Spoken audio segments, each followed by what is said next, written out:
365 jours. Alors, Femmes 365, déjà j'insiste sur le fait que lorsque j'ai été élue, moi j'ai toujours eu, mais en tant que femme, un peu de... un regard pas forcément bienveillant sur le 8 mars, parce que je trouve que voilà, c'était un peu stigmatisé, une journée pour les droits de la femme, ça me paraissait un peu... voilà.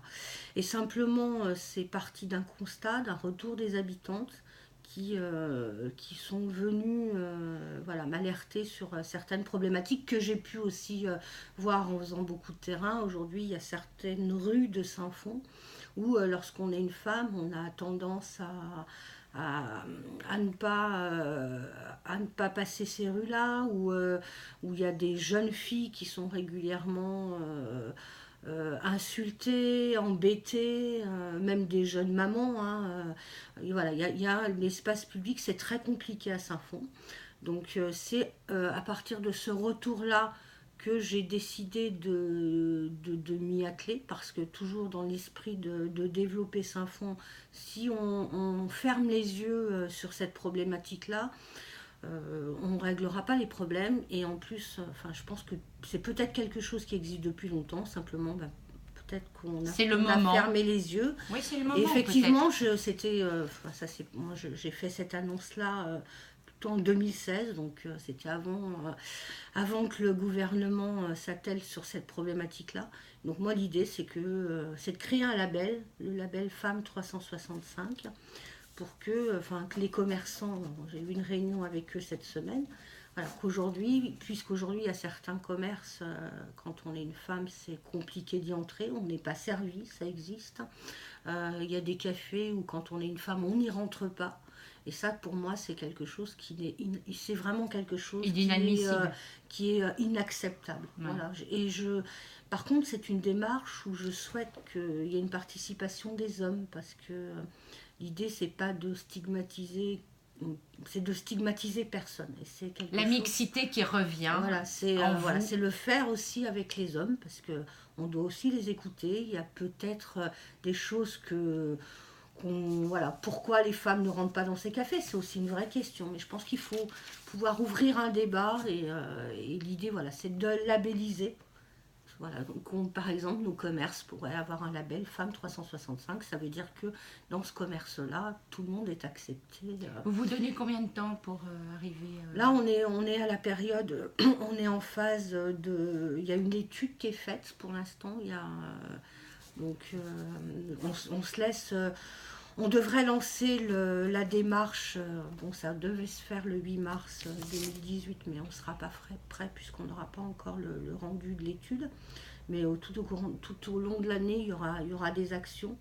Et pourquoi pas après être vite pilote et puis développer ça auprès de la métropole, sachant que j'avais écrit au ministre de l'Intérieur pour lui expliquer. Gérard Collomb.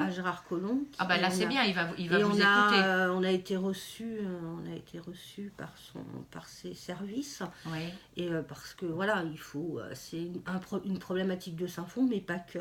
Et l'idée, c'est d'avoir aussi une aide financière de l'État. Et a priori, on est en bonne voie pour avoir cette aide. Donc, Femmes 365 jours, une aide de l'État, et puis sans doute de la métropole, peut-être.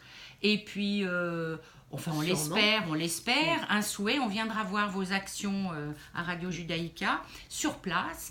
La semaine, donc ville pilote, Saint-Fond, ville pilote pour les femmes, et puis vous pourrez essaimer, c'est un projet formidable, on en fera de la publicité, parce que vous pourrez essaimer dans toutes les autres villes de la métropole où il y a aussi des problèmes. Vous n'êtes pas finalement toute seule, vous nous l'avez dit. Mais je me sens absolument pas seule, mais j'ai dit, c'est toujours cette volonté de faire avancer ce territoire, et si on veut le faire avancer, il y a aucun levier qu'on doit laisser de côté. Voilà. Aucun levier de côté, ville pilote Saint-Fond. D'ailleurs, Je tenais à le dire parce que des auditeurs nous l'ont dit, Saint-Fond a été aussi ville pilote dans le cadre de la réforme, il y a des années, réforme des 4 jours. Donc on voit Saint-Fond est sans doute un beau centre de la métropole, Nathalie Frière, et je suis très contente de vous recevoir. Alors, dernière question, les jeunes et la santé. Vous avez touché quelques mots. Comment est-ce qu'on essaye justement, par exemple pour les jeunes filles, d'avoir une politique de la santé lorsqu'on est mère de Saint-Fond?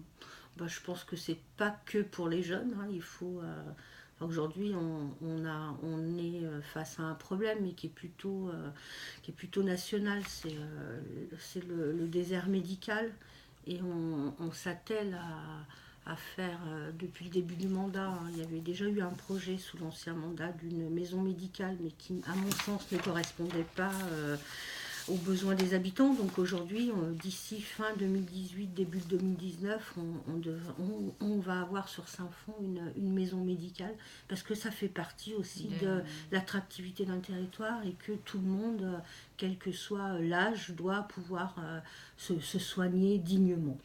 Nathalie Frière, donc vous êtes maire de Saint-Fond, on arrive à la fin de cette émission, ça passe très vite, mais vous reviendrez nous parler de vos projets et peut-être des femmes aussi de manière plus précise encore. Votre marque de fabrique, on l'a bien connue, on l'a bien reconnue et vue, c'est le terrain.